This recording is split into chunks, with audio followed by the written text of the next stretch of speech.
just over 50 minutes from entry. So we'll talk about what activities are between here and EDL start. And then we'll also talk about what folks should expect to see data-wise throughout EDL. Testbed flight. Could we go to a local net? Standby 1. Let's go to local 1. Sounds good.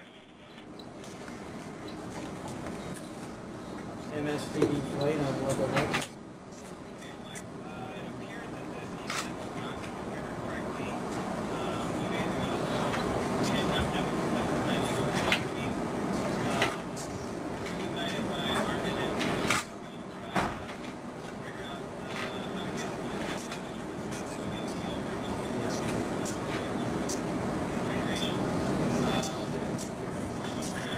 That's right. Go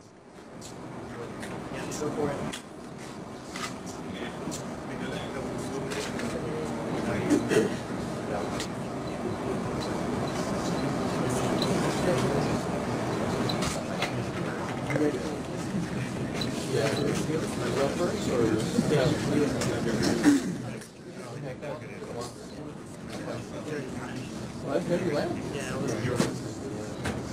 And while I have a moment, I'd like to show you two visualizations we'll be using during our landing coverage.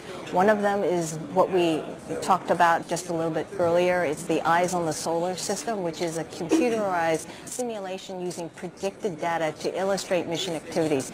It gives you a sense of what things will look like from different vantage points, including the view from the spacecraft, from the surface, and more in real time. You can ride along with us to Gale Crater, in fact, using Eyes on the Solar System on your own computer by visiting eyes.nasa.gov. And then during entry, descent, and landing, we hope to have a real-time visualization, a simulation also based on telemetry from Curiosity via the Mars Odyssey orbiter. We have that display only if we have a communications link with Odyssey during landing. Even then, there may be data dropouts as Curiosity switches antennas during her different configurations. The screen will pause for just a short time with the last known state of the spacecraft, and you'll also see the location and orientation of the vehicle and the velocity, altitude, and the amount of fuel on the descent stage on the dials that you see along the bottom, all reported in real time by the vehicle on its way to the surface. So there you have it. Two visualizations, one based on predicted information, and the other will only be available if we get that real-time telemetry from Odyssey. And one more time, let's go back to Alan, back in Mission Control. The EDL activity lead right now is giving a briefing to the flight team on what to expect between now and through EDL. Shortly thereafter, I'll give a briefing to the team on what to expect from an EDL comm perspective, what kind of data we expect to see during EDL. So we can listen in right now to the activity lead.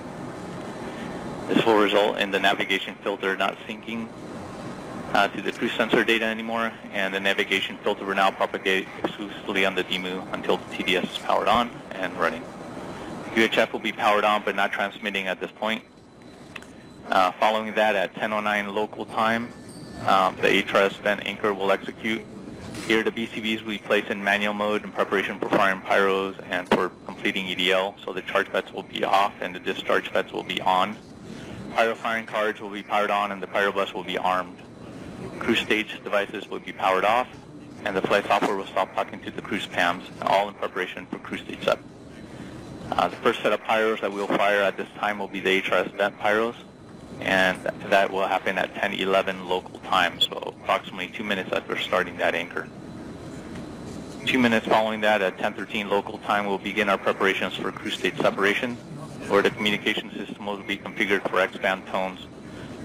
So the following actions will be reported by the EDL ops via tones, where we'll initiate the descent stage thermal batteries, again via pyros, open up the power dead-based relays between the cruise stage descent and the rover, fire the PV1 and 2 pyros that enable the descent stage prop system. Following that, we'll do cruise stage separation by executing the pyro sequence that performs that. And from that point on, EDL ops will take over. Okay, copy. We'll be on tones, and EDL ops, let's hear commentary on what we can expect to see from that point forward. Okay, I'm just going to go over what we'll expect to see in real time. We have other data from other sources after landing, but I'll just go with what we see right now. That's fine. At about 11.5 minutes before entry, which is about 1.5 minutes before cruise stage set, that's when we'll lose telemetry and switch to tones. All we'll have is tones for the next 13 minutes or so. There may be a brief interruption in those tones around cruise stage separation, as the cruise stage may block the transmission of those tones from the spacecraft. About a minute or two, minute and a half to 2 minutes or so past entry, we'll begin to pick up telemetry again through UHF, through Mars Odyssey. We should begin picking up that bent pipe. First, kind of ratty. We'll get, I think, sporadic coverage at first as we cross the received power threshold. It's an 8 kilobit per second stream, but remember, there's only 500 bits per second allocated to EH&A, and most of that will go to prop and thermal. So don't expect to see too much on your consoles. The vast majority of the stream is committed to EDL-specific data, which you'll see pop up in the EDL telemetry visualization and in the EDL perspectives. Note that there are many expected outages. First, around acquisition when it's kind of ratty, then again around parachute deploy when we have high dynamic events. Also, we have times when we turn off the transmitter, times like backshell separation and rover separation, where we should expect to see outages. Odyssey requires a lock for us to have telemetry, so those outages may be prolonged until we relock up again. We will lose tones about 5 minutes after entry, somewhere around the time of heat shield separation or shortly thereafter. That occurs because Earth is setting from the spacecraft's view. The relay UHF stream will continue all the way until touchdown plus 5 to 7 minutes or so. Remember, our touchdown time is variable by around plus or minus a minute, so the post-landing coverage time varies as well. It also depends a little bit on how close we are to the mount. The first replay of the EDL data collected by Odyssey will be around 0710 ERT. Shouldn't have any new content, but might be useful if there are any hiccups on the ground side during EDL. Flight Telecom. Okay, copy EDL com and Flight Telecom. Yeah, Flight, we have reacquired, we've dropped for two-way, and we've reacquired in one-way.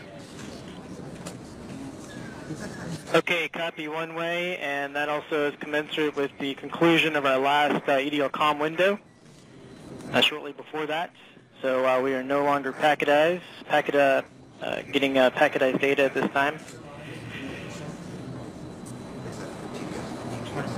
All right, and our next anchor is the EDL start anchor. Don't mess around. At 0444. So standing by for about 5 minutes for that anchor to commence. And subsystems will be... We're about 45 minutes from entry. We're getting ready for the EDL start anchor in a few minutes. At that time, we'll enter what's called the EDL main mode, where the vehicle is going to do a whole bunch of things that will prepare us for EDL. Telecom has just confirmed that we've turned off the transmitter and that the vehicle is now sending back data in one way. So we're no longer two-way communications with Curiosity. So she's just talking to us. We're not talking to her anymore. We just conducted a couple of briefings to inform the flight team of what to expect over the next 45 minutes to an hour or so, both from what activities they're seeing, what monitors will trip on their stations, kind of alarms that might go off that are expected, and then also what to expect from an EDL-COM perspective in terms of what data we will actually get back in real time. So the team is prepared. They've heard this briefing a couple times. We just want to make sure that everyone remembers.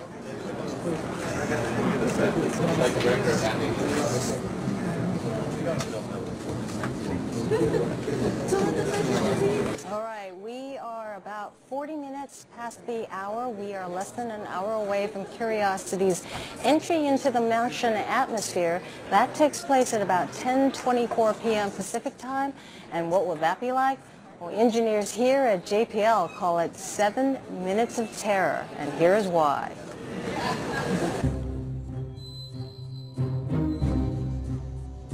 When people look at it, it looks crazy. That's a very natural thing. Sometimes when we look at it, it looks crazy. It is the result of reasoned engineering, thought, but it still looks crazy. From the top of the atmosphere, down to the surface, it takes us 7 minutes. It takes 14 minutes or so for the signal from the spacecraft to make it to Earth. That's how far Mars is away from us. So when we first get word that we've touched the top of the atmosphere, the vehicle has been alive or dead on the surface for at least 7 minutes.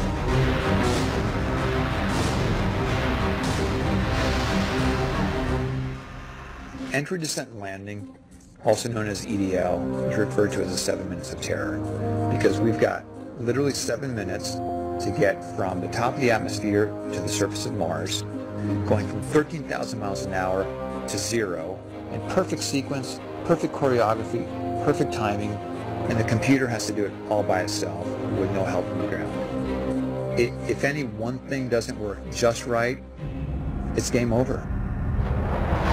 We slam into the atmosphere and develop so much aerodynamic drag. Our heat shield, it heats up and it glows like the surface of the sun. 1,600 degrees. During entry, the vehicle is not only slowing down violently through the atmosphere, but also we are guiding it like an airplane to be able to land in a very narrow, constrained space. This is one of the biggest challenges that we're facing, and one that we had never attempted on Mars. Mars is actually really hard to slow down because it has just enough atmosphere that you have to deal with it. Otherwise, it will destroy your spacecraft. On the other hand, it doesn't have enough atmosphere to finish the job. We're still going about 1,000 miles an hour. So at that point, we use a parachute. The parachute is the largest and strongest supersonic parachute that we've ever built to date. It has to be able to withstand 65,000 pounds of force, even though the parachute itself only weighs about 100 pounds. When it opens up that fast, it's a neck-snapping 9 Gs. At that point, we have to get that heat shield off. It's like a big lens cap blocking our view of the ground to the radar. The radar has to take just the right altitude and velocity measurements at just the right time, or the rest of the landing sequence won't work. This big, huge parachute that we've got, it'll only slow us down to about 200 miles an hour.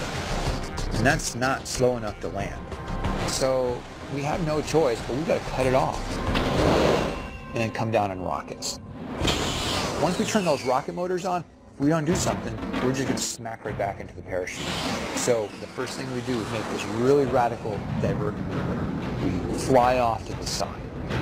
Diverting away from the parachute, killing our horizontal velocity and our vertical velocity, getting the rover moving straight up and down so it can look at the surface with its radar and see where we're going to land. And we head straight down to the bottom of a crater, right beside a 6-kilometer high mountain. We can't get those rocket engines too close to the ground, because if we were to descend propulsively with our engines all the way to the ground, we would essentially create this massive dust cloud. That dust cloud could then go and land on the rover. It could damage mechanisms and it could damage instruments. So the way we solved that problem is by using the Skycram maneuver. 20 meters above the surface, we have to lower the rover below us on a tether that's 21 feet long, and then gently deposit it on its wheels on the surface. As the rover touches down and is now on the ground, the descent stage, it's in a collision course with the rover. We must cut the bridle immediately and fly the descent stage to a safe distance from the rover.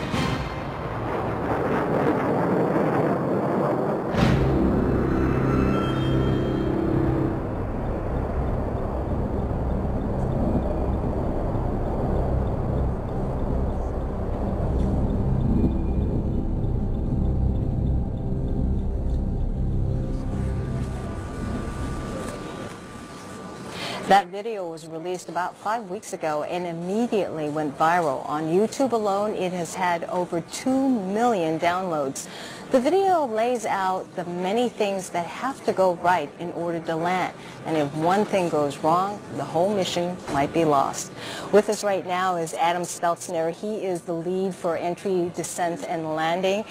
And one of the things that folks probably should be aware of are the innovations that came out of having to land such a large rover on Mars. And I thought this would be a good time to talk about them. Great. Well, Gaia, there are two big things that we do in EDL that are sort of new for Mars. The first, when we're entering, this is a model of the entry capsule. When we enter the Martian atmosphere, usually we would have come in and just sort of hit the atmosphere squarely. But this time we have some extra weight on one side of the spacecraft, and that makes it fly at an angle of attack. And that angle of attack develops lift. And then we take that lift and we steer it back and forth, up and down, to steer our way through the atmosphere. What this allows us to do is it takes an uncertainty that we would have experienced in the landing footprint from hundreds of kilometers, at least 100 kilometers, and is able to shrink it down to 20 kilometers.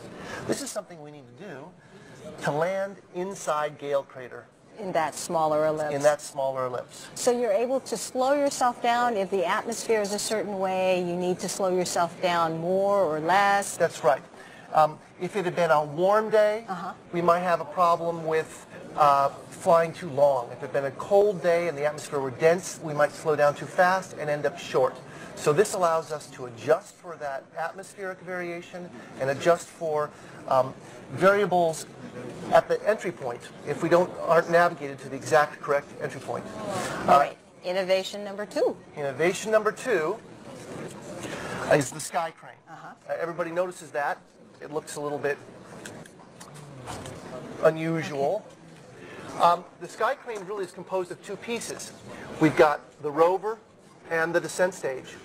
And 20 meters above the surface, these two things separate, and the descent stage and the rover together, connected by cables not shown here, slowly make their way down until the weight of the rover is taken up by the Martian terrain. When that's happened, the descent stage recognizes that the rover is no longer being held by it, cuts itself free, and flies away to a safe distance. And that's the way we want to see it later tonight. Flying away to safe distance and leaving Curiosity here with her wheels down on the surface, ready to begin her surface mission. All right. Well, thanks for walking us through it. I know you are anxious to get back into that control room, so let's go back to Alan Chen right now. Okay, we've just entered the EDL main mode. The vehicle's making irreversible preparations for EDL. There's no going back at this time. Cruise fault protection systems have been disabled. Those are the systems that kept us from doing things that we wouldn't want to do during cruise, things that wouldn't be safe. During EDL, we're about to do a whole lot of things that would be considered unsafe during cruise. It's also making some changes to the telecom system as well to prepare to send the EDL real-time data that we'd like to send. So far so good. Everything looks nominal. The flight director will conduct a short poll to assess the spacecraft readiness upon completion of the actions. Sounds like he might have already. I might have missed it. We're going to do a subsystem poll. We're going to walk through the subsystems to make sure that we're happy at the completion of transition to EDL main. So we'll listen in for that.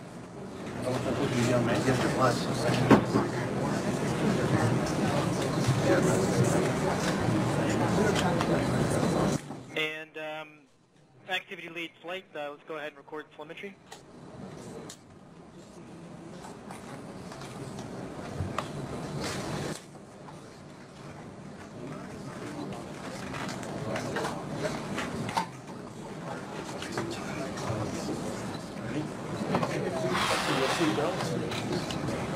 I'll read it. I'll see you. GDS flight.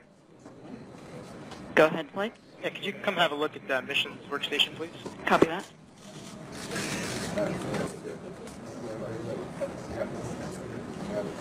Okay, at this time, the subsystems are taking a look at the data that's come down after these activities have been completed. They're just trying to make sure that everything's okay. Flight director will conduct a poll of all those subsystems to make sure that everything's going well. But so far, everything looks pretty good, and we'll check in very shortly with them.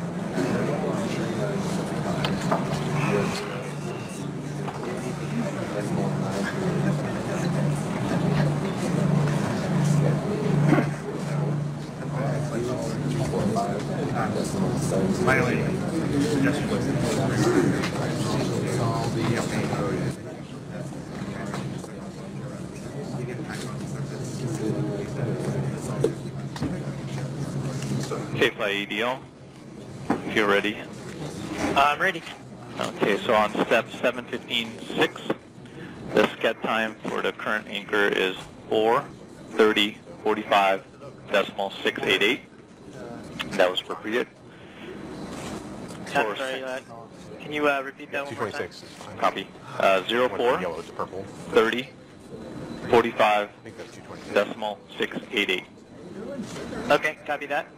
For step 715.8, the next anchor time is 04 52 45 decimal 700. Copy. And then we can verify EVRs from steps 715.10 This time the activity lead is through verifying 715.34. the actions that were completed during EDL main and going over when the next expected actions are. We did verify a command no op in our EDL 200 sequence, so that executed successfully. So that's step 715.36. And in step 715.38, our spacecraft mode is indeed EDL main. You may be able to see the flight director of mission and EDL activity lead checking off these steps and procedure. We just want to make sure that we get everything. 715.46, we did see all EDL devices marked healthy. For 715.47, we verified that we're in Windows disabled mode. And for 715.48, we verified that EVR. Okay, copy. That confirms EDL start anchor activities are complete. Let's do a quick subsystem poll. Deltas only systems. Flight systems changed to the spacecraft mode. It's now EDL main. The new CBN ID is EDL reserve TWNC. In terms of changes to the hardware configuration, the backup REPA is powered on and the cruise stage cap heads are now powered off, and otherwise systems is nominal. Copy that. Power. Flight power, significant changes on the power configuration. As mentioned by systems, REPA Bravo is now on. We saw an increase in current of about 300 milliamps for that.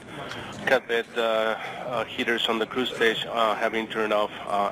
Power subsystem is nominal otherwise. Copy. Thermal. Flight, this is thermal. The Marty heater has been turned off as expected for EDL main. The only other state change for thermal is that soak back from the DRCS cap beds into the valves continues. The temperature on the warmest DRCS valve is about 34°C, which is just a couple degrees above the max set points. Okay, copy. Prop. Flight, this is Prop. We are nominal on the descent stage and cruise stage propulsion systems. The only change across EDL start anchor is the turn off of B-side cat bed heaters as expected. Roger. Avionics. Flight avionics, there's no change in the avionics state, and we're still green across the board. Second Chance contingency software is now armed and ready to take over in the event of a prime computer reset. Roger. Flight software.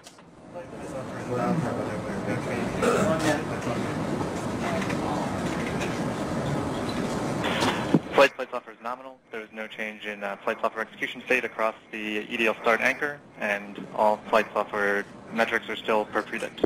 Copy. Fault.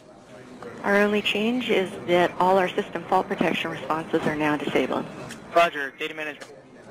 And PMX is nominal. The only change is we are now receiving only real-time data products. 227 OD. Copy that. Telecom.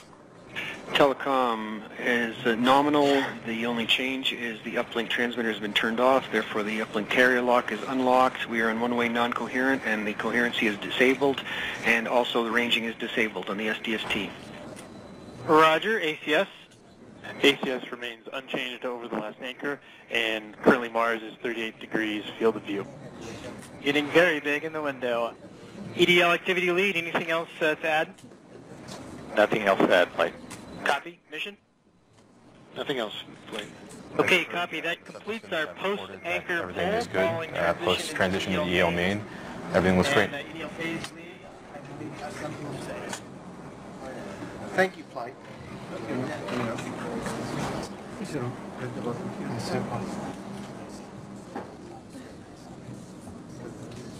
Okay.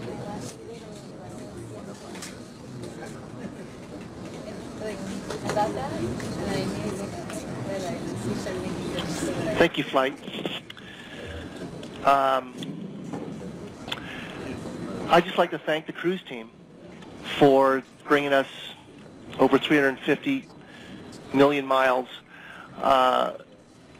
2 unplanned nav filter parameter changes, and 1 heck of a lot of professionalism and dotting of the I's and crossing of the T's. Curiosity is in fantastic shape to perform entry, descent, and landing, and she's there because you guys got her here. So thank you very much, and good luck. See you on the other side on Mars.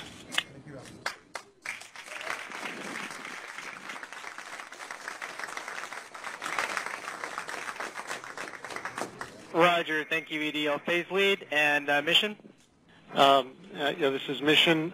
On behalf of Brian and me and the... And joining us now is John Grunsfeld. Dr. Grunsfeld is a physicist in charge of all of science projects at NASA. He's also a former astronaut who flew on 5 shuttle missions and made especially out of spacewalks to refurbish the Hubble on 3 of those. And Dr. Grunsfeld is here with us now. And here's your honorary bottle of peanuts. Good luck, peanuts, for today's mission. Yep, we're going to need these. Yes, we will. So let's talk a little bit about this mission and how does going to Mars again, why is that so important to NASA, and why do we need to go back to Mars? Well, Mars has a very special place in our solar system as the closest analog to Earth. And so there's a couple of different ways. One is the science answer, which is because it's close analog, especially going to Gale Crater, we can understand the history of Mars, and I'm sure John Grotzinger has told us all about this, as if we were going down into the Grand Canyon and measuring, the geologic history. So we can compare the Earth to Mars at the same time as the solar system formed, as these planets formed. And of course, to answer the really important question, which is a human question, are we alone in the universe? And so, although the Curiosity rover isn't designed to look for life, it's look for signs of past habitability, and this will give us that answer. But it's one other thing is, we live in a solar system of riches. Jupiter, Saturn, the moons, the Earth, of course. Mars is the only place where someday, humans could live on a planet kind of like Earth. And so it gives us the vision of what might be the future. So it's putting all the pieces together, and this is one of those pieces to build ourselves up to the next one, the bigger one. That's right, the bigger one. So we're going to take a break and tell you a little bit about the peanuts. And I don't know if you've seen what's going on in our control room here as well as in the MSA. Well, I hear lots of munching. There's a lot of munching, and we're going to let you partake here. Thank you. This is a tradition here at JPL. It goes way back to the Ranger days. And what had happened was we had 6 missions. They all failed, but we kept on trying and kept on trying. And then Ranger 7 did it. It was able to achieve what it was meant to do at the moon. And somebody was eating peanuts at that time. And somebody figured those must be good luck. So since then, on every mission, we dare mighty things by munching peanuts. Yep. And of course, Ranger 7 set us up for Neil Armstrong and Buzz Aldrin. That's right. To land on the moon. That's right. In the same way, I think Curiosity is going to set us up for a time where women and men in the not too distant future will land on the surface of Mars, and they'll be astrobiologists and geologists, and they'll be able to build on Curiosity's mission. And you are a physicist, so what are you most looking forward to that Curiosity will discover? The lessons from Hubble are that when Curiosity is roving and sending the data back to scientists on Earth, the biggest discovery is probably not going to be the one that is, some particular molecule that we're looking for in the rocks or a particular mineral. It's going to be something that nobody's ever thought of. It's going to be the real discovery space. And that's what I think Curiosity will give us. So you don't even know what it might be? Nobody knows what it'll be.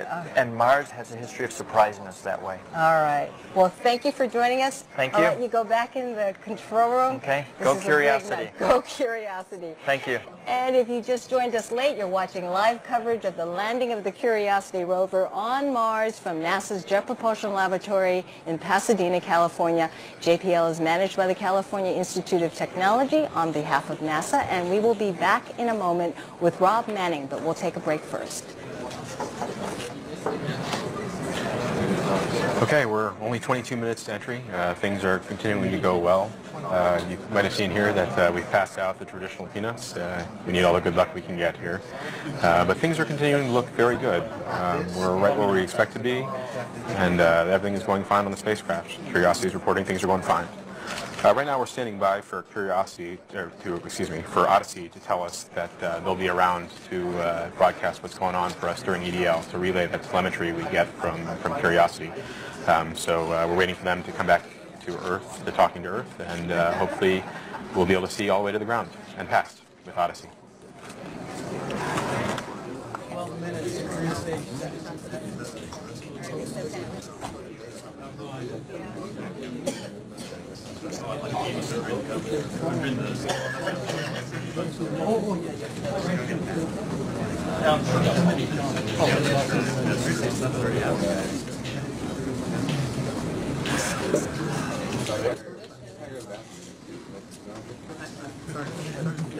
now would have been better. Are you telling these guys they're going to eat? We're going to do nicknames for you? I'll never live that one. No? We might have made somebody We are 3 minutes past the top of the hour, and with us right now is Rob Manning. He is the chief engineer for the entire Mars Science Laboratory mission. And everybody is still very conscious of this communications issue, whether or not we will know for sure if Curiosity landed okay, and we'll know it. Yeah. Yes, well, we do have a fantastic, excuse me, I'm just finishing the peanuts. He's eating peanuts. Sorry. We have a fantastic array. We've got three spacecraft. Odyssey spacecraft flying overhead, Mars Reconnaissance Orbiters flying overhead. We even have Mars Express, European Mars Express overhead, as well as these tones that we're sending back to Earth directly. So I think we have a video. We have a video, and maybe you can kind of walk people through it to understand this. Okay. Yeah. Okay, so as MSL approaches the atmosphere, we'll first have a straight shot of Earth looking backwards from behind us. Earth is to the left of that view. The great thing is, as it's coming in, we have two orbiters. You'll see them come into view in just a second. First, MRO from the south working the way north, and this is about the time that MRO is recording information that MSL is sending out to the world. At the same time, Odyssey, which is coming in from the top part of the view, is listening to what MSL is doing. And right now, MSL is sending information through Odyssey, and Odyssey is repeating that information straight back to Earth. And that's what we're seeing in this room tonight. And you see where Odyssey is, where it is on the horizon, and how far it is. And that's one of the reasons why we have a very narrow window when we can... Yeah. This is a pretty tricky dance. It's been very well choreographed. People like Brian Schratz have done a fantastic job of making sure that all the coordination is happening. But it's it's easy for this not to work. One of the problems is the antenna is moving around. It gets blocked by equipment as it falls apart, the vehicle comes apart. It is something that you can't rely on in a guaranteed sort of way. So if the signal stops, we stop being signaled, it doesn't necessarily mean that there's anything wrong. So we will know fairly soon in the next several minutes whether or not Odyssey's move did indeed work, and that it will be in position for us to be able to hear. That's right. Odyssey had to get into position, it had to stow its antenna, the one that goes back to Earth, turn the vehicle so it's pointing at our vehicle, and then restow the antenna and start transmitting. So what it hears from the rover, it can repeat back to Earth. But that process means that it had to stop talking to the Deep Space Network for a while while it was doing that. And that's happening right about now. So the point is that people shouldn't get too excited if we don't hear from the rover at landing? That's right. We've had problems with communications all along. I mean, in fact, one of the reasons we put so much effort into this is so that if we do have a real problem, we can use this information to deduce what may have gone wrong. And so that's why this information is so essential. But if we don't get it and we land safely, that's still okay too, even though it's just nerve-wracking. Okay, so Rob, we're going to keep you here while we go through entry, descent, and landing. He'll be there to give us his wise knowledge in all this. But meantime, let's go back into the MSA and get ready for entry, descent, and landing.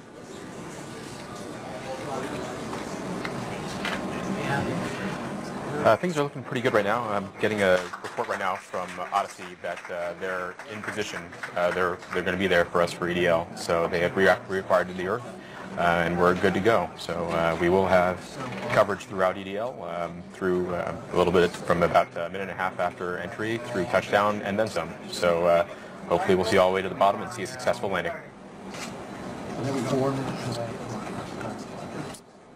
Okay.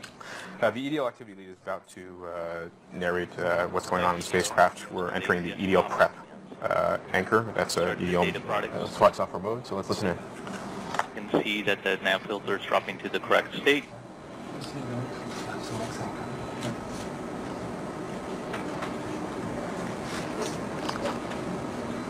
IBP has stopped, and the EDL prep anchor is complete. Okay, copy that.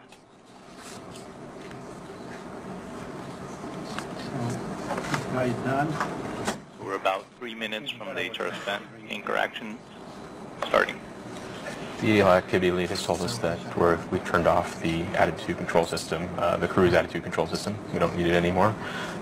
We're standing by for heat rejection system vent. That's the coolant that's been keeping us cool through all of cruise. We'll vent that ahead of cutting the cruise stage. So we're coming up on cruise stage separation. Go ahead, Phase. Anytime you guys want to shoot me any results from the Sims to me via email, I guess is the way we're going to go now, because the screens are going to transition into having your beautiful faces on it instead of your estimates from the flight EDL. The EDL HRS vent actions have begun. Roger. Phase, we should have our EDL viz on there when we get UHF data.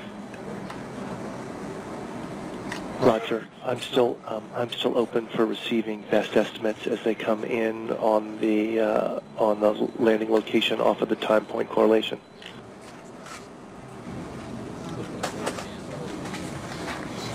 Copy, I understand, and we are on it. You will get it in the usual communication window.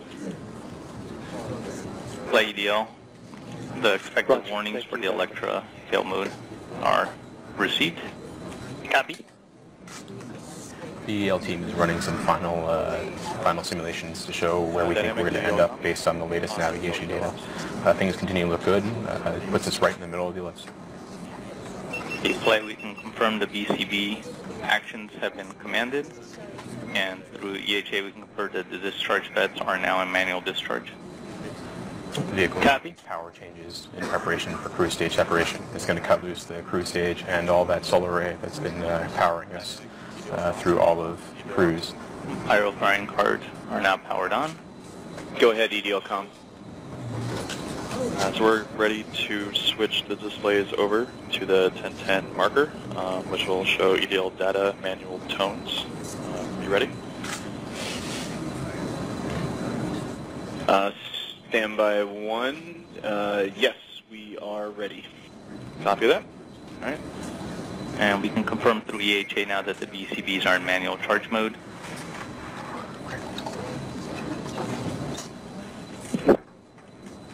Copy. BCBs in manual charge. We've also completed enabling the pyros commands.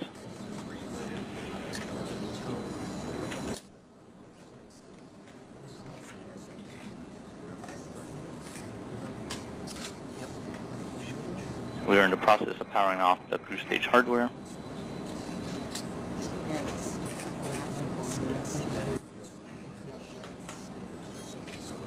And we can verify through telemetry that the cruise stage hardware is powering off. Yeah, the cruise stage is turned off. Flight, Pyro bus is armed. Copy, thank you, Pyro. And enabled. Pyro electronics that are used to activate many of the devices that are going to be used to cut the cruise stage, and a lot of the separation events during EDL has been armed. NAV is confirming that we are starting venting. HRS vent has started.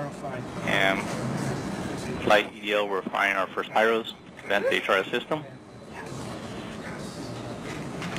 The medley RTDP warnings are expected. The navigation team can see that the fluid coming out of that heat rejection system is actually pushing the vehicle a little bit, as expected. So we can confirm that the vent is actually happening. Odyssey Com, Odyssey Mission Manager on EDL Ops.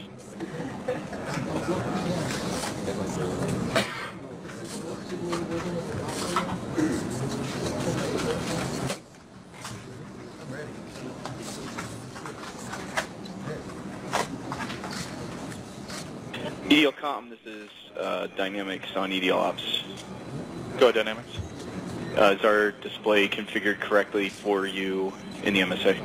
Affirmative. I see it. Waiting for X-band tones. Very nice picture. And we're expecting tone start at 5:13:17 UTC. Copy. We're under 2 minutes from cruise stage separation. Odyssey Com, Odyssey Mission Manager on EDL Ops.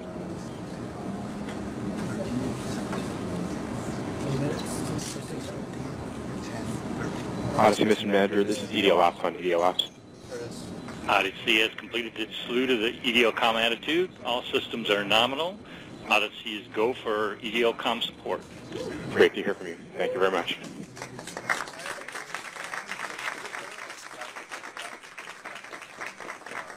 We have a cruise stage step about to happen.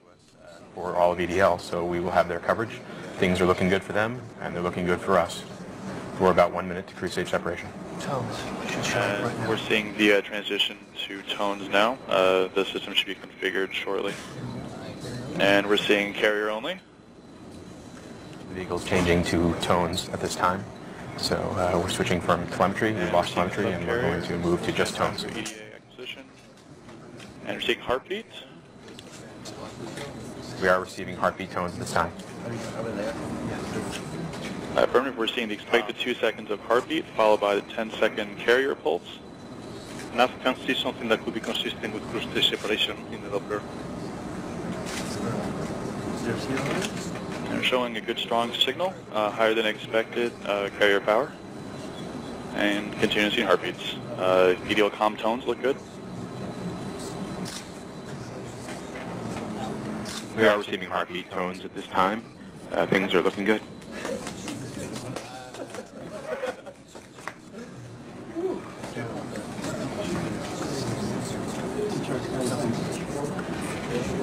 We see that we are priming the entry RCS thrusters.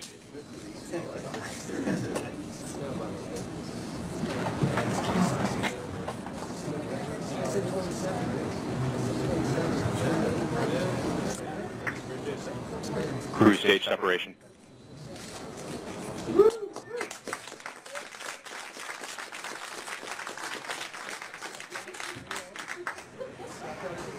In about 1 minute, Curiosity's EDL software will wake up and begin final preparations for entry. The first action it'll take is to fire some warm-up pulses to get the entry RCS thrusters going. The pulses will ensure the spacecraft will get the thrust that we want when it's counting on it. We did see the heartbeat signal drop low for a second as the signal passed by the donut of the cruise stage.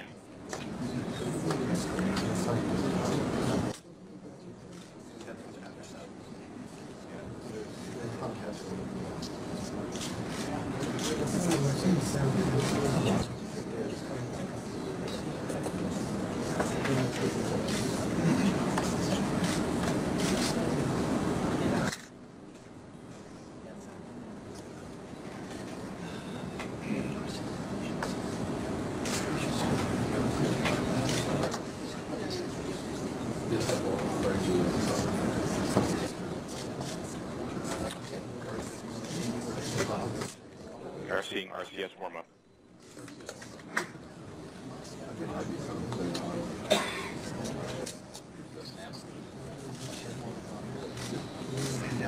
Flight, this is enough. Yeah, flight, go ahead. Could you check with the ACE whether we should be seeing one-way data on the station? ACE, did you copy?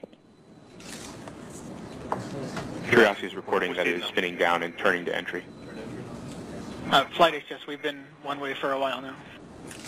Roger that. But currently we're just seeing the tones, obviously. Roger.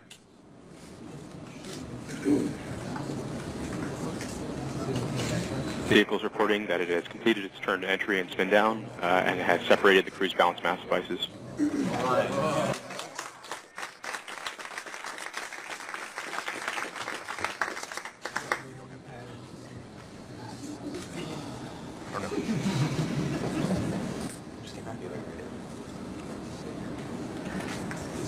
Okay, at this time, the vehicle's just sending heartbeat tones, just as we expect. It should be quiet for the next several minutes, hopefully. We are about 7 minutes to entry. At this time, Mars is actually pulling Curiosity in, and we're speeding up. We should be traveling around 5.4 kilometers per second on our way to about 5.9.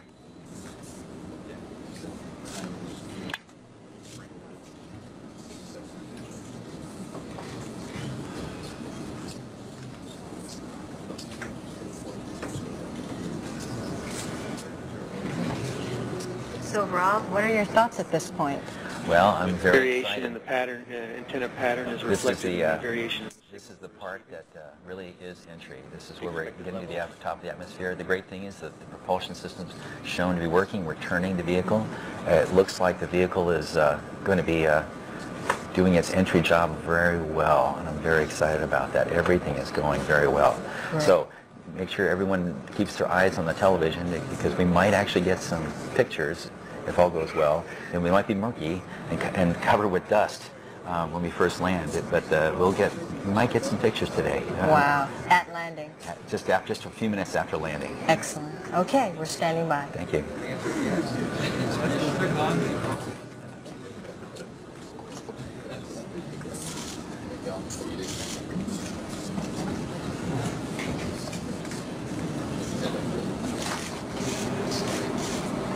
We're just under 6 minutes to entry. We're continuing to wait for entry interface. The spacecraft is continuing to send heartbeat tones, telling us that everything is okay and there's nothing significant to report.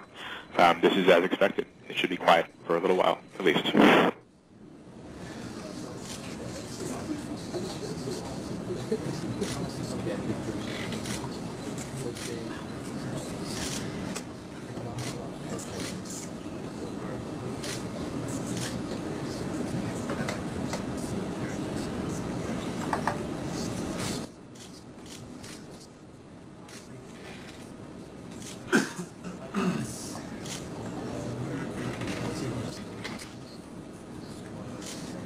We're now 5 minutes to entry.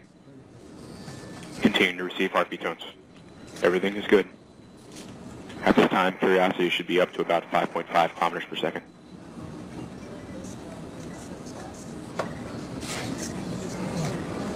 So what's taking place now? So right now the vehicle is flying through space. It's actually in deep space still. In fact, not until after we hit the entry point will we actually begin to feel the force of the atmosphere gradually building on that heat shield. So really it's still a spacecraft. It hasn't actually become an aircraft.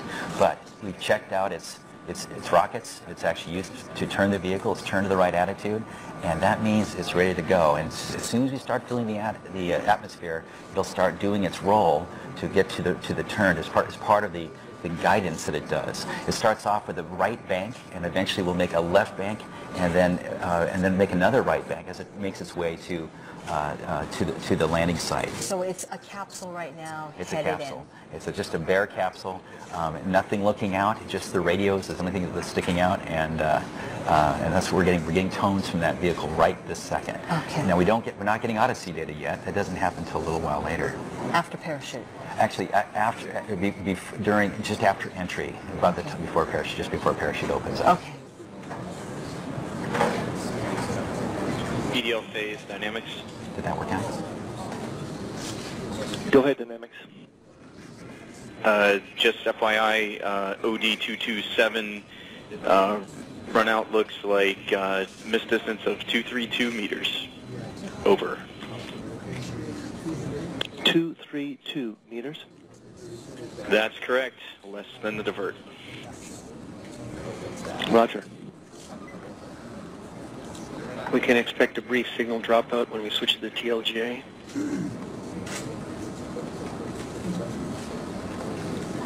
We're at 3 minutes to entry. At this time, MRO should begin picking us up. But remember, we won't get that data for a while. It's got to store it and then send it back down here for us to decode. We're still seeing heartbeat tones. Everything looks good. Spacecraft should be up to 5.6 kilometers per second.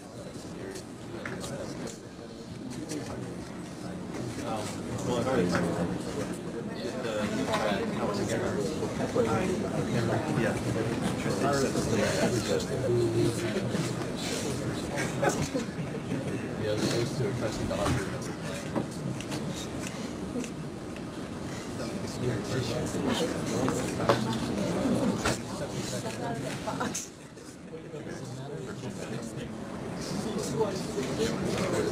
have 228.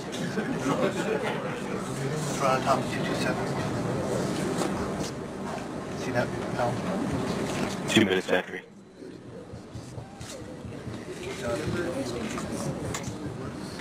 The EDL team is reporting that the latest runouts, which is using the latest nav, our best guess of where we are, show us that the best guess of our landing target location is about 232 meters from the landing target. So, looking good so far. We're continuing to receive heartbeat tones. Everything looks good. We're about 90 seconds from entry. Flight dynamics, EDL phase. Go ahead, phase. That last solution was with 227 or OD228? That is OD227. Thank you. You guys have now OD228 in your possession?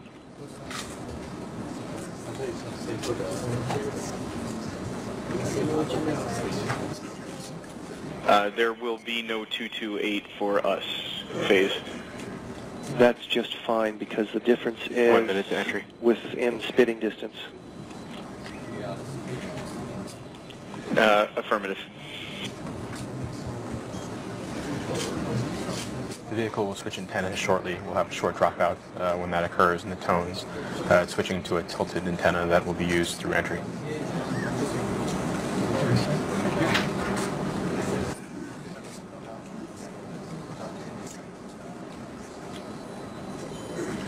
As 30 seconds to entry. As we come up on entry, we'll expect a 2 to 3 second outage in the X-band signal as we switch from the ELGA to the TLGA.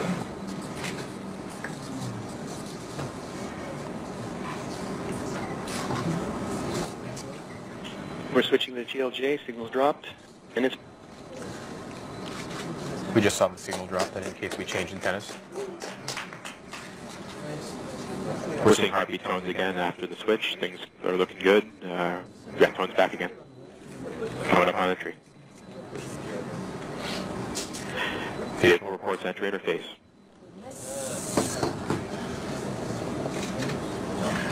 At this time, it will begin pressurizing the propulsion system to increase the thrust of the system. We'll use that for all the maneuvering in the atmosphere we're about to do.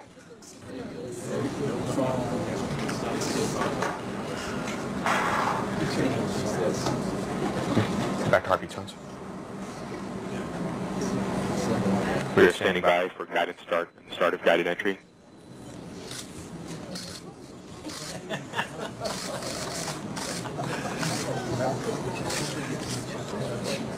Nav can see the entry in the atmosphere in the Doppler. We are beginning to feel the atmosphere as we go in here. The vehicle has just reported via tones that it has started guided entry.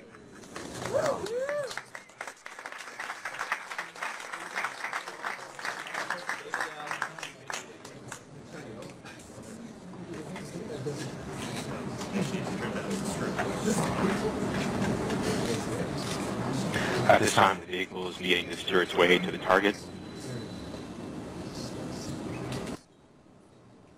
It is starting its first bank reversal.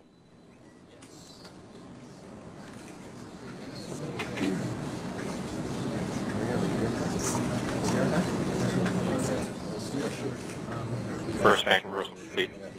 We have seen peak deceleration. We've passed through peak heating and peak deceleration. It is reporting that we are seeing Gs on the order of 11 to 12 Earth Gs. Flight GDSA. GDSA flight go. We are processing data from Odyssey. Bank reversal 2 is starting. We are now getting telemetry from Odyssey. All right. Bank reversal 2 complete. Copy, bank reversal 2 complete. Thanks. Standby flight. We have a connection, but we actually do not have any data yet. Copy. We can expect some intermittent contact at this time as the signal increases to respectable levels. There we go. We are now seeing And we have our CDPs. Okay, copy. And visualization is updated. We have entered heading alignment. There it goes. At this time, Curiosity is no longer trying to control how far it's flying downrange and is just heading directly for the target. End of range control, air used minus 1.2 kilometers. Minus 1.2. 1.2. The EDL team is reporting that that things look pretty good at the end of range control. We have converged a lot of the error, and we should be heading toward the target.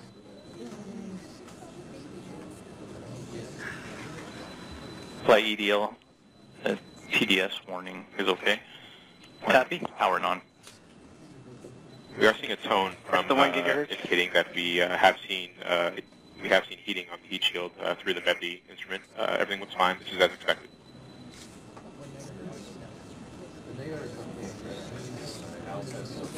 During this heading alignment phase, we're flying almost horizontally like a plane. We're going about Mach 2.4 at an altitude of 17 kilometers or so.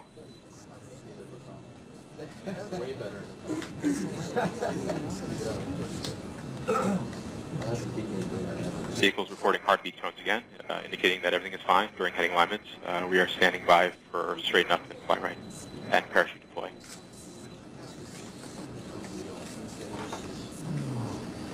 Vehicle's continuing to decelerate. We're down to about Mach 2. As a reminder, we should have parachute deploy around Mach 1.7. We're at 15 kilometers altitude. We've begun entry balance mass jettison. The predicted mid downrange is 1.597 kilometers. EDL ops, Odyssey systems on EDL ops.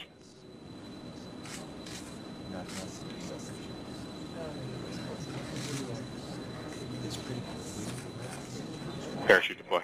Parachute.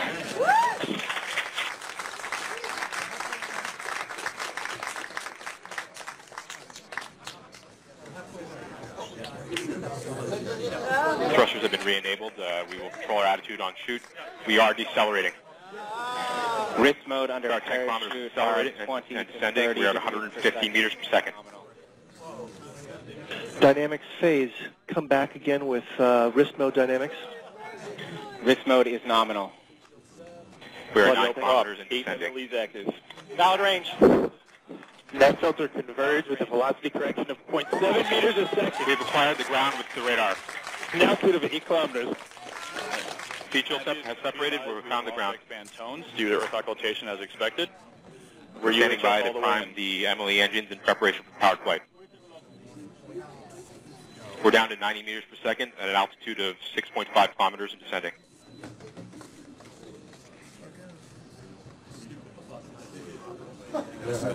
Flight EDL, we got some TWIDA warnings. It is in battle short mode, so I should power through them. Director Earth Communications at this time. We may have lost it already.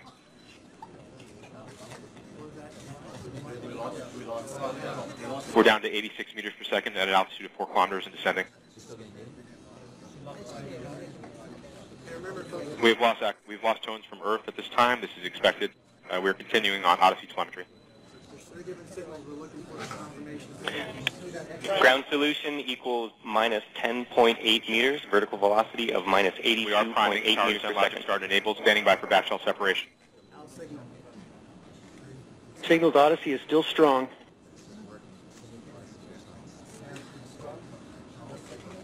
We are in powered flight.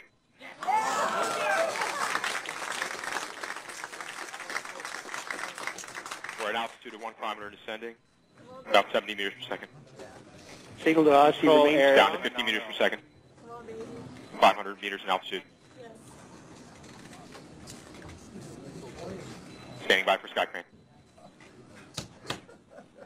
Constant velocity accordion nominal. Altitude error 5.9 meters. We found a nice flat place. We're coming in ready for Skycrane. Down to 10 meters per second, 40 meters altitude. Sky crane has started. Descending at about 0.75 meters per second as expected. Expecting bridle cut shortly. Signal to Odyssey remains strong. Tango Delta nominal.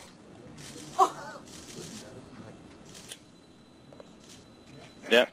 EDLCOM configured. Review stable. Telemetry. Review stable. UHF is good.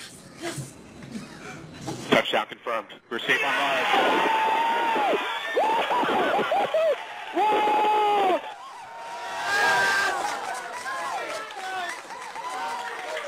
Time to see where our curiosity will take us.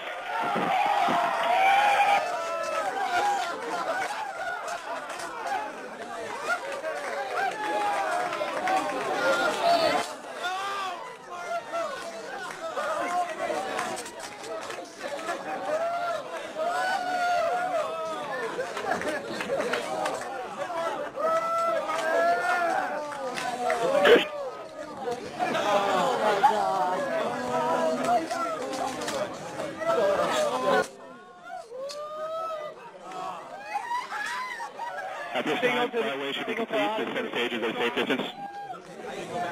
We are continuing to receive telemetry from Curiosity.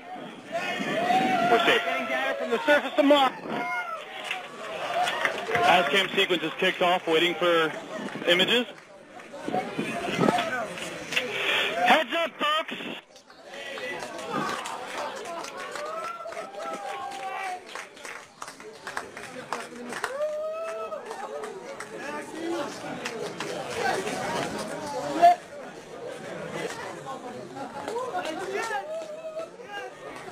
EDL ops, the signal to Odyssey remains strong. Flight EDL images are starting to come down. We're beginning to get images We got from images Odyssey. coming down, folks. EDLCOM configure Stand by for images. Reader has Seeing cam thumbnails coming down. Odyssey data is still strong. Odyssey data is very strong. Odyssey is nice and high in the sky.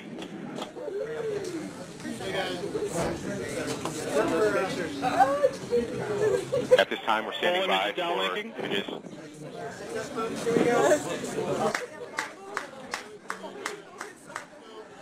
Thumbnails are complete. Got thumbnails. Full image complete. Full image complete.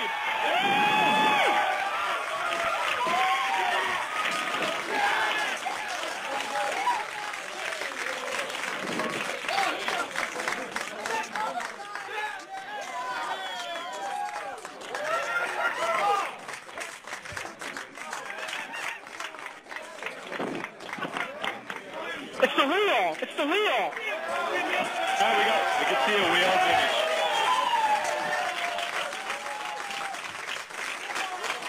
We are wheels down on Mars. Oh my God. We'll do a proper hug on the other side.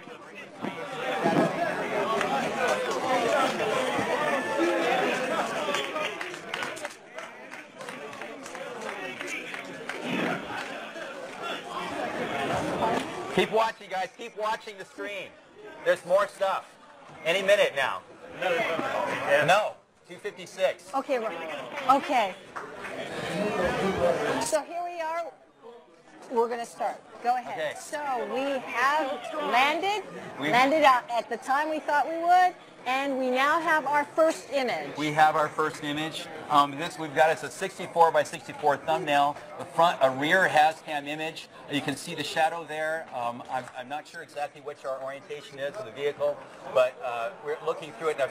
I think in just a few minutes we might get even a larger 250 to 256 frame pixel image of that same end. So we're looking at the shadow. See, the horizon is actually in the distance. You can't really tell that. So we're looking actually at the shadow of this late afternoon sun.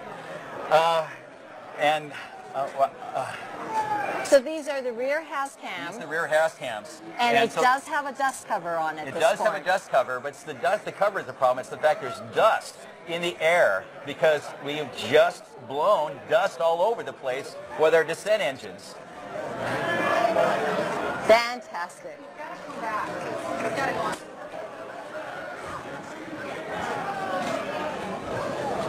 So there could be more. There could be more. If we wait, we might get, oh yes! Ah! This is the high res, this is the 256 by 256 image. This is a higher resolution. You're seeing dust particles on the window. You can see the horizon there in the background. And there is the wheel of the rover safely on the surface of Mars. I can't believe it. This is unbelievable. We might get another one of these, and if we're lucky, before Odyssey goes away, we'll get 2 more of these same images going the other side of the vehicle, and also probably dusty. This is amazing.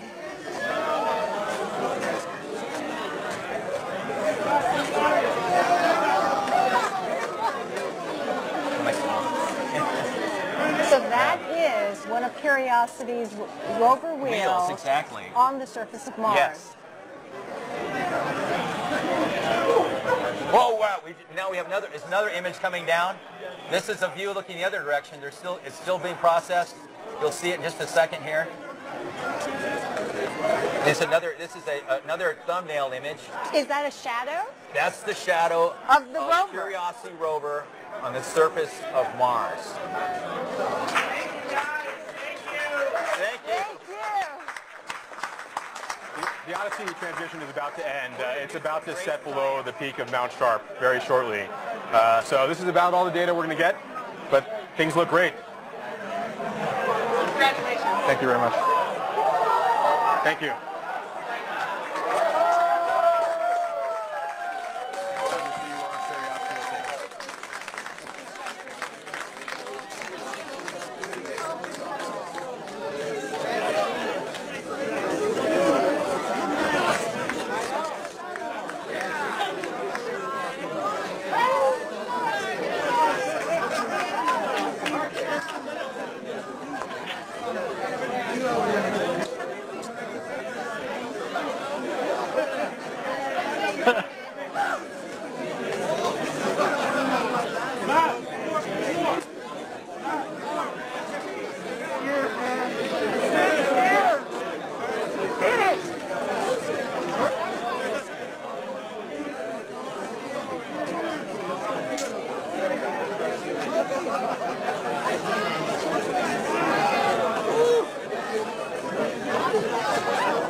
Please, if anybody in the MSA is listening, you should check out our target location on this current fly-through. If anyone in the MSA is online, you should watch this fly-through.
All right, well, we are very pleased now to have with us the administrator of NASA, Charlie Bolden. Welcome and congratulations. Well, We're on thank Mars you. again. We're on Mars again. I'll tell you, it's just absolutely incredible. It doesn't get any better than this. What was it like for you? Were you on pins and needles just as much as we were? I was a basket case. I was really on pins and needles, and you know, it was the irony was we were sitting there saying we know we're on the ground. We just don't know what kind of shape we're in. So to hear the calls come, saying everything was all right, it was great. And how about seeing the pictures? This is, that's incredible, and it's a huge day for the nation. It's a huge day for all of our partners that have something on, on Curiosity, and it's a huge day for the American people. So, as I told people as we went around earlier tonight, everybody in the morning should be sticking their chest out, saying that's my rover on Mars because it belongs to all of us. Well, that's what I'll be doing tomorrow morning. Well, you should do that. You should do that. Yeah, well, thank you so much for dropping by. I know that you are getting ready for a news conference. We are. We are so glad and so pleased you could join us. Well, thank you very much, and thanks for carrying us through this whole thing and making the public able to see what's going on here. I've been watching you, and it's been great. It's a good day. All right. It's a great day. In a moment, we will have Dr. Charles Alachi, but let's go back to the room for a bit.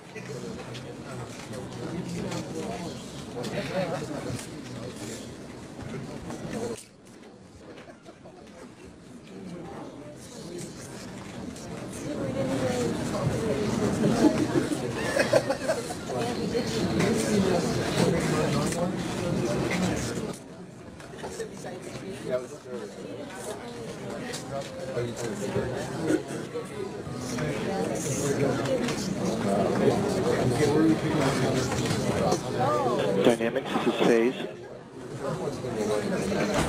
Okay, folks, we're on page 91 in the procedure. Roger. Hold everybody there so we get a chance to get over together.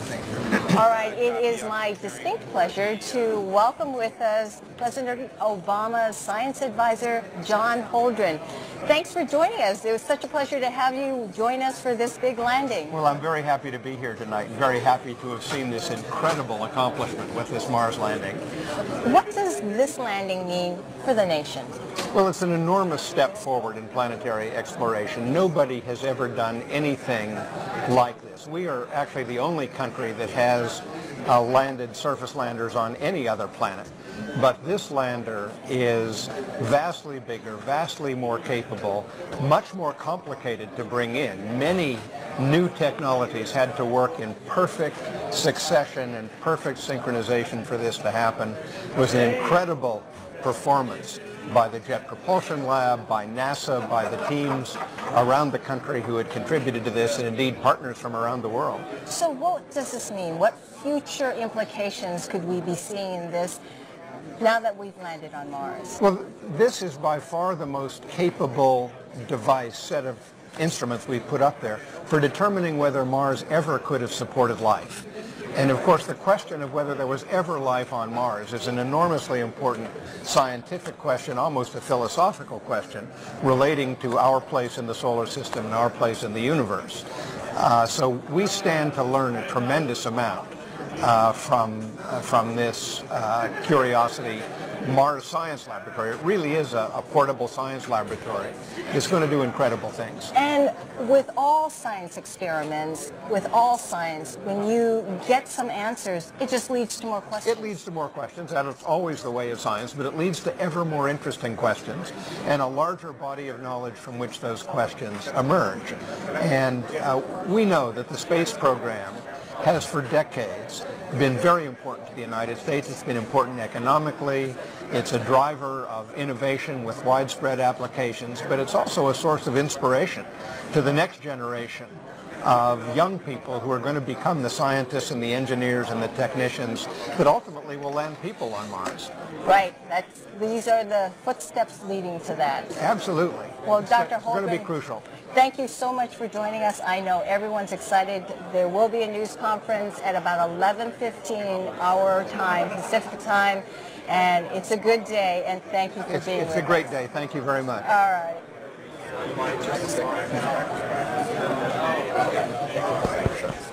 Thank you. Thank you so much. Roger, this Dynamics. We're on MSL Ops. Okay, Dynamics. Flight director's ready to copy.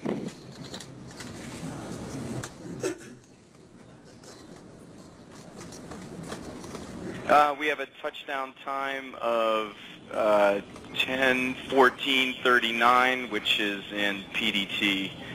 Sorry, I apologize for that. UTC is required in the poll, so you can do the conversion. Stand by one. Got a little laughter on that.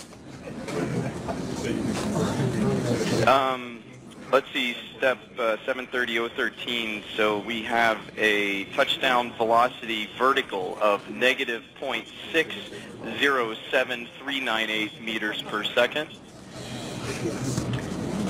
Step 14, touchdown velocity horizontal 0.044365 meters per second. Expected fuel remaining at flyaway. Sorry, Ben Toma, we have 140.6 kilograms.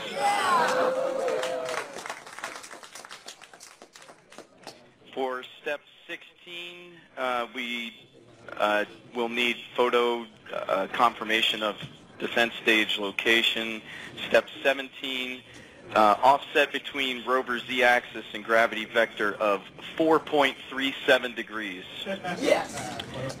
And finally, in step 18, we have our navigated lat-lon calculation, which is negative 4.591817 degrees. Longitude of 137.440247 degrees, and that gives us a navigated range to target of 2.279. All right, well, they are in the midst of the post-landing poll. Let's take a moment now to introduce you to JPL Director Dr. Charles Alachi. Dr. Alachi, you have experienced Mars landings before. They are all nail-biters, but this one had to have been one of the toughest. Yeah, absolutely. I mean, this was particularly so exciting, and things went so fast. But as soon as I saw the parachute actually open and was slowing down, I told Charlie Bolden, we're halfway there. And then it was just so exciting. You know, it's like a movie. So how does it feel to be back on Mars? It feels fantastic. You know, at 9:15 earlier today, I went out, looked at Mars, which was setting. And I said, in an hour and 15 minutes, it's going to be different. You know, there is going to be the pre-Curiosity landing and the post-Curiosity landing. And this is exciting on behalf of all the world, NASA, the public. This is one of the most exciting things I've seen. Absolutely. And what do you look forward to now? Well, we're looking forward, now that we did this one, we're looking forward for the discoveries that this mission will make. We're looking forward for going again to Mars and continuing to go to Mars, going to Europa, go to all the planets. This is a mighty thing that our agency is doing for the American people. A wonderful, mighty thing. Absolutely. Dr. Alachi, thank you for joining us. I'm going to let you go so you can go to your news conference. Again, we are expecting a news conference at about 11:15 Pacific time. And for those of you who have been trying to go to the NASA websites, we do understand that all of them have gone down because all of you have been going to them, looking for the images and looking for this coverage.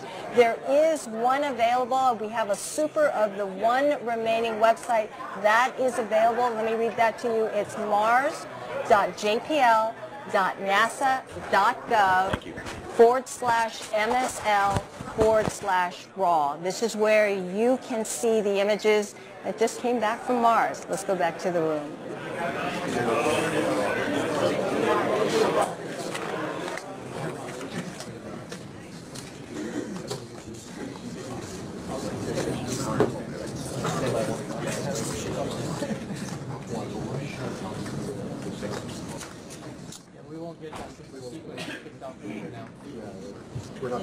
And Flight Systems, we do not have the expected value. We have it as a value of 1, which is autonomous.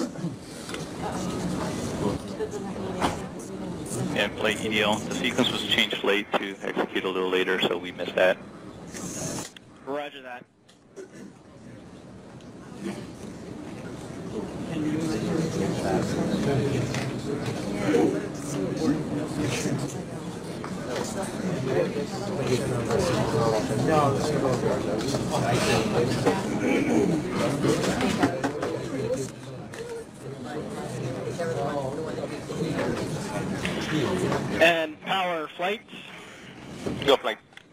steps 27 through 33. Copy that. Our subsystem is currently nominal for step 27. For step 28, the channel power 4007 last data point reads 1.56 amps. For step 29, bus voltage last data point was 32.18 volts, roughly 93% of state of charge. For step 30, battery 2 current, last data point read is 1.57 amps. Step 31, power 4018, voltage reads 32.2 volts. Step 32, Pyro 0120 reads 2491 ohms. Step 33, Pyro 1120 reads 259 ohms.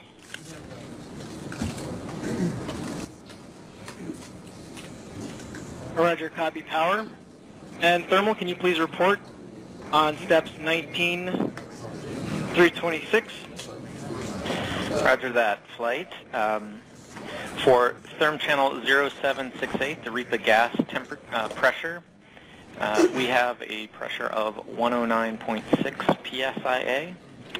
For therm 0833, it's invalid data because it's the liquid channel on RPM B.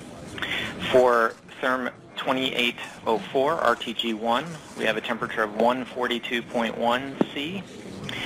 For therm 2813, RTG2, we have a temperature of 127.6 C. For therm... Just to confirm, 127.6, was that right? Copy that. 127.6.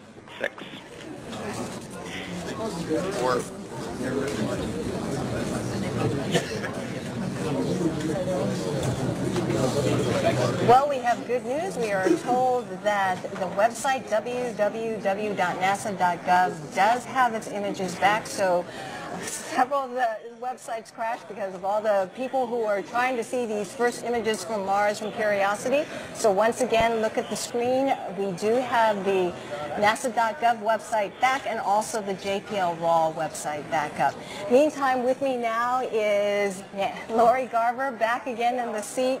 So how's it feel for you? You went through the whole experience. Well, we all did, right?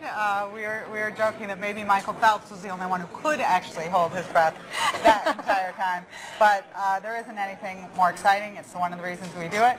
And I just congratulate the team. It's an amazing thing to have those pictures right now. Could you believe that? To have them so soon and what you could see them in them. I did not expect them to be as clear and good, to be able to see the definition of that.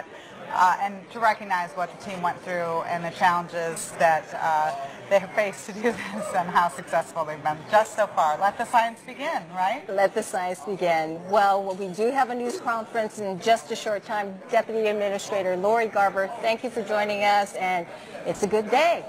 It is a great day for America, for the world, Absolutely. for our future, so thanks. All right, thanks for being here, and we'll go back to the room into the MSA. 730.002, can confirm the EVR DMCA received due CLF. I can confirm that MCFSW was receiving good DIMU packets via the MCFSW status, which read hex 1100. And also the absence of any warning EVRs indicating a problem with the DIMU. So as far as we can tell, the MCA was executing flyaway nominally. Okay, copy that. And your expected value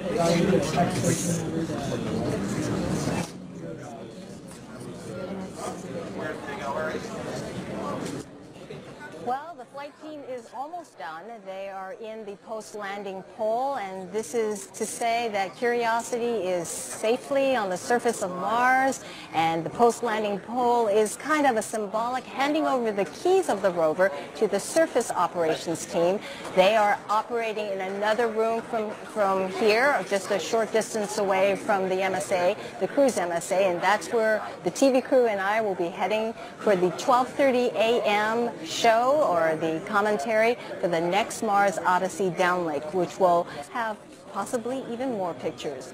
Coming up next, the post-EDL news briefing at 11:15 Pacific time, just a short time away. This has been live coverage of the landing of Curiosity from NASA's Jet Propulsion Laboratory in Pasadena, California. JPL is managed by the California Institute of Technology on behalf of NASA. And again, you can continue to watch coverage. You can also see the images at www.nasa.gov. Also our raw images. Meantime, I'm Gay Yee Hell. Thanks for watching, and we're on Mars again.